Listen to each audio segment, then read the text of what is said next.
हेल' लोगोफोर दिनै बे भिडिअनि गेजेरजों नोंथांमोननो साख्रिनि रादाब होनो नागिरदों आरो बेजों लोगोसे एडमिट कार्ड आसाम पुलिसनि एडमिट कार्ड बिनि डिटेल्स होनो नागिरदों दा बिनि सिगां नोंथांमोननो मैयानि जानानै थांनाय कर'ना भाइरासनि जेनाखि आपडेट आसामनि बेयाव नोंथांमोननो बेखौ फोरमायग्रोनो नागिरदों।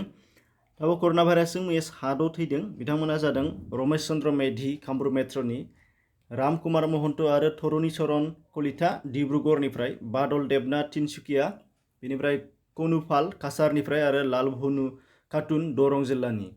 दा बेजों लोगोसे आरोबाव मैया गोदानै 2284 सा गोदान केस आरो 1477 सा डिसचार्ज खालामनानै होदों। दा गासै टटेल 50,445 सा केस जानाय जाहैबाय। डिसचार्जआ 35,892 सा, एक्टिभा 14,429 सा दं आरो थैनाया 121 सा जाहैबाय।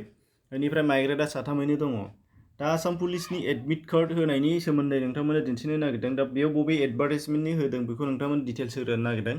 दा बेयावहाय नुनो मोननाय जागोन recruitment of constable in Assam police in pursuance to advertisement issue. बे जाहैबाय 25 एप्रिल 2018 मायथाइनि आरो बेखौ एडेन्डाम इस्यु खालामफिननाय जादोंमोन 19 डिसेम्बर 2019आव। दा बेखौ जायफोर बिथांमोना एप्लाइ खालामदोंमोन दा बेयावहाय दङमोन गासै कनस्टेबलनि 2391 सा आरो बिनिफ्राय एबि कनस्टेबलाव दंमोन 4271 सा। दा बेखौ जायफोर बिथांमोना एप्लाइ खालामदोंमोन बिथांमोना एडमिटखौ डाउनलड खालामनो हानाय जासिगोन। दोनखौ मानि थाखाय फिजिकेल स्टेन्डार्ड टेस्ट आरो फिजिकेल एफिसियेन्सि टेस्टनि थाखाय। दा बेखौ फैगौ 8 आगस्टनिफ्राय बेखौ डाउनलड खालामना लानो हानाय जागोन। जायफोर बिथांमोनहा एप्लाइ खालामदोंमोन आरो डाउनलड खालामनो गोसो जादों नोंथांमोना एडमिटखौ, बिथांमोना नैबे भिडिअनि डिसक्रिप्सनाव मोनसे लिंक दं आरो नङाब्ला बिथांमोननि अफिसियेल वेबसाइटनि गेजेरजोंहाय डाउनलड खालामना लानो हानाय जागोन। अफिसियेल वेबसाइटनि लिंकखौ बाहाय नोंथांमोना नुनो मोननाय जागोन जे www.slprbassam.in अर्थात अदेबानि state level police recruitment board Assam होनानै नोंथांमोना बेखौबो डाइरेक्ट सार्च खालामनो हानाय जागोन गुगल सार्च बाराव।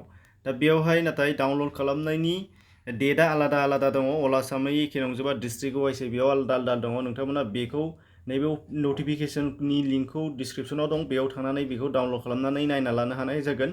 दा बे हिसाबै माला दङ नैबेनिफ्राय नाम्बार 1 निफ्राय सिरियेल नाम्बार 1 कामरुप रुरेलनिफ्राय फारि फैनानै शिबसागर नाम्बार 15 सिमा 8 तारिख आगस्टनि गेजेरावहाय बिनिफ्राय डाउनलड जागोन स्टार्टआ। बिनिफ्राय 16 हथात मरिगावनिफ्राय जागायजेननानै ओरैजाय आप टु 29 सराइदेवसिम बेयो जाहैबाय स्टार्टिं डेटआ 21 तारिखनिफ्राय जागायगोन आगस्टनि। बेनिफ्राय आगस्ट बारलांनानैबो दङ हनै 33 डिमा हासावसिमहालागै 4 सेप्तेम्बरहालागैनिफ्रायसो जागायहैनायबो दङ। दा बेखायनो गावबागाव डिस्ट्रिक्ट वाइसै नायनानै डाउनलड खालामना लाब्लानो जाबाय डेटखौ नायनानै। दा बिनिफ्राय जाहैबाय साख्रिनि रादाबा जाहैबाय ससियेल वेलफेयारनि, बे जाहैबाय डिस्ट्रिक्ट वाइस जागोन। बेयाव मा दङ बेखौ फारि नायलांदिनिफ्राय बाहाय होदों स्टेट प्रजेक्ट मेनेजमेन्ट इउनिटनिफ्राय गासै भेकेन्सिया जागोन टेम्परारि एबा कन्ट्राक्चुएल पस्टसो जागोन एसाम डिस्ट्रिक्ट।